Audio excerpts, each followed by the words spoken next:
Are there words that tend to be associated with an individual that group together, such as socialist, atheist, liberal, vegan, vegetarian, versus conservative, pro-life, carnivore, capitalist? Do those words group together for an individual versus the other group?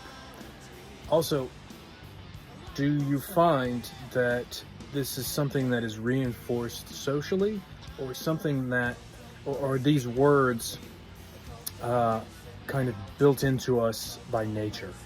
Do we naturally move in one direction versus another towards each group of words, if you find that those words are grouped together typically?